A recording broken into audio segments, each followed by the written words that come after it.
Hi ನಮಸ್ತೆ ಎಲ್ಲರಿಗೂ. ನಾನು ರುಕ್ಮಿಣಿ. ಸಾಮಾನ್ಯವಾಗಿ ನಾವು ಅಕ್ಕಿನ ನೆನೆ ಹಾಕಿ ನಾವು ನೀರು ದೋಸೆನ ಮಾಡಿರ್ತೀವಿ. ಅದೇ ರೀತಿ ನಾನಿಲ್ಲಿ ಚಿರೋಟಿ ರವೆ ಯೂಸ್ ಮಾಡಿ ಜೊತೆಗೆ 2 ಮೊಟ್ಟೆ ಕೂಡ ಯೂಸ್ ಮಾಡಿ ಆರೋಗ್ಯಕರವಾದಂಥ ಒಂದು ನೀರು ದೋಸೆ ರೆಸಿಪಿ ತೋರಿಸ್ತಾ ಇದ್ದೀನಿ. ಬನ್ನಿ, ಇಲ್ಲಿ ನೀರು ದೋಸೆ ಮಾಡೋಕ್ಕೋಸ್ಕರ ನಾನು ಒಂದು ಪಾತ್ರೆಗೆ ನೋಡಿ ಈ ಕಪ್ಪಲ್ಲಿ 1.5 ಕಪ್ ಆಗೋಷ್ಟು ನಾನಿಲ್ಲಿ ಚಿರೋಟಿ ರವೆ ತಗೊಂಡಿದ್ದೀನಿ. ತುಂಬ ಸಣ್ಣ ಬರುತ್ತಲ್ಲ ಬಾಂಬೆ ರವೆ, ಆ ಥರ ರವೆ. ಅದಕ್ಕೆ ಇವಾಗ ನಾನು 1 ಕಪ್ ಆಗೋಷ್ಟು ಹಾಲು ಸೇರಿಸ್ಕೊಳ್ತಾ ಇದ್ದೀನಿ. 1.5 ಕಪ್ಪು ರವೆಗೆ 1 ಕಪ್ ಆಗೋಷ್ಟು ಹಾಲು. ಕಾಯಿಸಿದಾದ್ರೂ ಹಾಕ್ಬೋದು, ಇಲ್ಲ ಹಸಿ ಹಾಲಾದ್ರೂ ಹಾಕ್ಬೋದು. ಇಲ್ಲ ಹಾಲು ಬೇಡ ಅನ್ನೋರು ನೀರು ಕೂಡ ಹಾಕ್ಕೊಬೋದು. ಹಾಲು ಹಾಕಿದ್ರೆ ಸ್ವಲ್ಪ ಟೇಸ್ಟು ಚೆನ್ನಾಗಿ ಬರುತ್ತೆ. ನೋಡಿ, ಇದೆರಡನ್ನೂ ಚೆನ್ನಾಗಿ ಮಿಕ್ಸ್ ಮಾಡ್ಕೊಂಡ್ಬಿಡೋಣ ಒಂದ್ಸಲ.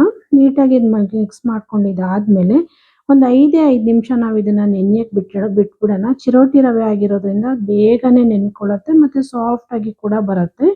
ನೋಡಿ, ಇವಾಗ ಇದನ್ನ ಒಂದು ಪ್ಲೇಟ್ ಮುಚ್ಬಿಟ್ಟು ಜಸ್ಟ್ ಒಂದು 5 ನಿಮಿಷ ನಾನು ಇದನ್ನ ನೆನೆಯಕ್ಕೆ ಬಿಟ್ಬಿಡ್ತೀನಿ. ಜಾಸ್ತಿ ನೆನೆಯೋ ಅವಶ್ಯಕತೆ ಇಲ್ಲ. ನೋಡಿ, ಒಂದು 5 ನಿಮಿಷ ಆದ್ಮೇಲೆ ನಾನು ತೆಗೆದು ತೋರಿಸ್ತಾ ಇದ್ದೀನಿ. ರವೆ ಕೂಡ ಚೆನ್ನಾಗಿ ನೆಂದಿದೆ. ಈ ರೀತಿ ನೆನ್ಕೋಬೇಕು. ತುಂಬ ಸಾಫ್ಟ್ ಆಗಿ ಕೂಡ ಬರುತ್ತೆ. ನೋಡಿದ್ರಲ್ಲ ಎಷ್ಟು ಚೆನ್ನಾಗಿ ನೆಂದಿದೆ ಅಂತ. ಇವಾಗ ಇದನ್ನ ಒಂದ್ಸಲ ಹಿಂಗೆ ತಿರುಗಿಸ್ಕೊಂಡ್ಬಿಡ್ತೀನಿ ಮಿಕ್ಸ್ ಮಾಡಿಕೊಂಡು. ಇದನ್ನ ಒಂದು ಮಿಕ್ಸಿ ಜಾರಿಗೆ ಹಾಕ್ಕೊಂಡು ನಾವು ದೋಸೆ ಹಿಟ್ಟಿನ ಅದಕ್ಕೆ ಇದನ್ನ ರುಬ್ಕೋಬೇಕಾಗತ್ತೆ. ನೋಡಿ, ಒಂದು ಮಿಕ್ಸಿ ಜಾರ್ ತಗೊಂಡಿದ್ದೀನಿ. ಅದಕ್ಕೆ ಇರೋ ಎಲ್ಲ ರವೆಯನ್ನು, ನೆನೆಸಿರೋ ರವೆನ ನಾನು ಜಾರ್ ಒಳಗೆ ಸೇರಿಸ್ಕೊಳ್ತಾ ಇದ್ದೀನಿ. ಇದ್ರ ಜೊತೆಗೆ ಸ್ವಲ್ಪ ನೀರು ಕೂಡ ಸೇರಿಸ್ಕೊಳ್ಳೋಣ. ನಮ್ಗೆ ಎಷ್ಟು ರುಬ್ಬಕ್ಕೆ ನೀರು ಬೇಕು ಅಷ್ಟು ನೀರು ಕೂಡ ಸೇರಿಸ್ಕೊಂಡು ನಾನು ಇದಕ್ಕೆ ಸಣ್ಣಕ್ಕೆ ರುಬ್ಕೊಂಬರ್ತೀನಿ. ನೋಡಿ, ಇಲ್ಲಿ ಮೊಸರೇನು ಯೂಸ್ ಮಾಡೋ ಅವಶ್ಯಕತೆ ಇಲ್ಲ, ಹಾಲಷ್ಟೇ ಯೂಸ್ ಮಾಡಿದ್ದೀನಿ ನಾನು. ತುಂಬಾನೇ ಚೆನ್ನಾಗಿ ಬರುತ್ತೆ. ನೋಡಿ, ರುಬ್ಕೊಂಬಂದಿದ್ದೀನಿ ಕೂಡ. ಸ್ವಲ್ಪ ಗಟ್ಟಿಯಾಗಿ ರುಬ್ಕೊಂಡಿದ್ದೀನಿ. ಆಮೇಲೆ ಬೇಕು ಅಂದರೆ ನೋಡಿಕೊಂಡು ನೀರನ್ನು ನಾವು ಸೇರಿಸ್ಕೊಳ್ಳೋಣ. ನೋಡಿ, ಇಷ್ಟು ಗಟ್ಟಿಗೆ ರುಬ್ಕೊಂಡಿದ್ದೀನಿ ಕೂಡ.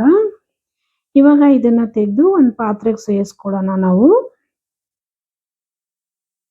ಒಂದು ಪಾತ್ರೆಗೆ ಸೇರಿಸ್ಕೊಂಡಿದ್ದಾದ್ಮೇಲೆ ಸ್ವಲ್ಪ ಜಾರ್ನ ತೊಳೆದು ಸೇರಿಸ್ಕೊಳ್ತೀನಿ. ನಾನು ಸ್ವಲ್ಪ ನೀರು ಸೇರಿಸ್ಕೊಂಡು ಜಾರ್ನು ಕೂಡ ತೊಳ್ಕೊಂಡು ಚೆನ್ನಾಗಿ ಸೇರಿಸ್ಕೊಂಡಿದ್ದಾಗಿದೆ.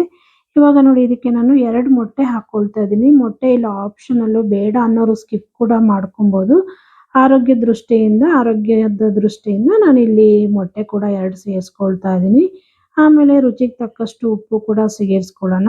ಇಷ್ಟೇ, ಇನ್ನೇನು ಎಕ್ಸ್ಟ್ರಾ ಸೇರಿಸೋ ಅವಶ್ಯಕತೆ ಇಲ್ಲ. ಸೋಡಾ ಆಗಲಿ ಏನೋ ಆಗಲಿ ಏನು ಸೇರಿಸೋದು ಬೇಡ. ಉಪ್ಪನ್ನ ಸೇರಿಸ್ಕೊಂಡು ರುಚಿಗೆ ತಕ್ಕಷ್ಟು ನಾನು ಇದನ್ನು ಚೆನ್ನಾಗಿ ಬೀಟ್ ಮಾಡ್ಕೊಳ್ತೀನಿ. ಚಮಚದಲ್ಲಿ ಬೀಟ್ ಮಾಡಿಕೊಂಡೆ ಇದು ಆಗಲಿಲ್ಲ, ಹಾಗಾಗಿ ವಿಸ್ಕರ್ ತೊಗೊಂಡು ಅದರಲ್ಲಿ ಚೆನ್ನಾಗಿ ಬೀಟ್ ಮಾಡ್ಕೊಳ್ತಾ ಇದ್ದೀನಿ ಮೊಟ್ಟೆನ ಹಿಟ್ಟಿನ ಜೊತೆಗೆ.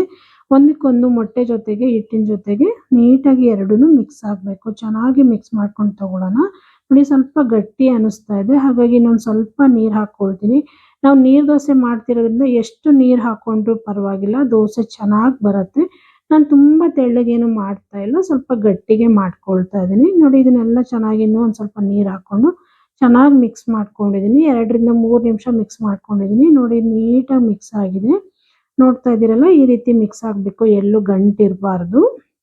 ಬೇಕಂದರೆ ಇನ್ನೂ ನೀರು ಸೇರಿಸ್ಕೊಬೋದು. ನಾನು ಸಾಕು ಅಂತ ಇಷ್ಟೇ ಬಿಟ್ಟಿದ್ದೀನಿ. ಇವಾಗ ಆಲ್ರೆಡಿ ಸ್ಟವ್ ಮೇಲೆ ಒಂದು ಪಾನ್ ಕೂಡ ಇಟ್ಕೊಂಡಿದ್ದೀನಿ. ನಾನು ಎಣ್ಣೆ ಏನು ಸೇರಿಸ್ತಾ ಇಲ್ಲ, ಹಾಗೆ ಮಾಡ್ತಾ ಇದ್ದೀನಿ. ವಿತೌಟ್ ಆಯಿಲ್ ಅಂತ ಕೂಡ ಹೇಳ್ಬೋದು. ಇವಾಗ ಪಾನ್ ಕೂಡ ಕಾದಿದೆ. ಈಗ ಒಂದೇ ಒಂದು ಸ್ಪೂನ್ ಹಿಟ್ಟನ್ನು ನೋಡಿ ಅದಕ್ಕೆ ಈ ರೀತಿ ಸೇರಿಸ್ಕೊಳ್ತಾ ಇದ್ದೀನಿ. ನಾವೇನು ಸ್ಪ್ರೆಡ್ ಮಾಡೋ ಅವಶ್ಯಕತೆ ಇಲ್ಲ, ಅದೇ ನೀಟಾಗಿ ಸ್ಪ್ರೆಡ್ ಆಗುತ್ತೆ. ಇವಾಗ ಇದನ್ನು 1 ನಿಮಿಷ ನಾನು ಮೀಡಿಯಂ ಫ್ಲೇಮಲ್ಲಿ ಬೇಯಿಸ್ಕೊಳ್ತೀನಿ.